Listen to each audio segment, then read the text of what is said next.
భారతదేశానికి సంబంధించి కీలకమైనటువంటి అంశం ఏదైతే మన దేశానికి సంబంధించిన వాళ్ళకు కూడా కొన్ని వీసాల నిషేధం జరిగింది సౌదీ అరేబియా. అయితే టోటల్గా దీని మీద క్లారిటీ ఇచ్చింది.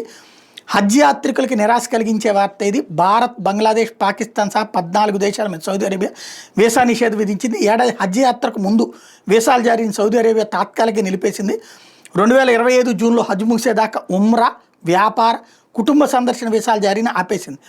హజ్ రద్దీ నియంత్రణకు సరైన రిజిస్ట్రేషన్ లేకుండా హజ్ చేయడాన్ని నిరోధించడానికి ఈ చర్య తీసుకున్నట్టు తెలిపింది.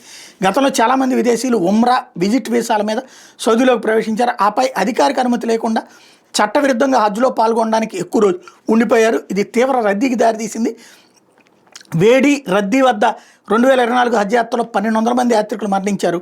వీటిని నిరోధించడానికి వీసా నిబంధనలు కఠినతరం చేయాలని సౌదీ యువరాజు మొహమ్మద్ బిన్ సల్మాన్ ఆదేశించారు.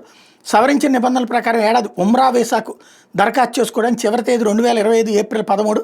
అయితే హజ్ యాత్ర ముగిసేదాకా కొత్త ఉమ్రా వీసాలు జారీ ఉండదు. హజ్ రద్దీ నియంత్రణకు మాత్రమే ఈ చర్యను సౌదీ హజ్ ఉమ్రా శాఖ స్పష్టం చేసింది. ఉత్తర్వులు ఉల్లంఘిస్తే 5 ఏళ్ల నిషేధం విధిస్తారు.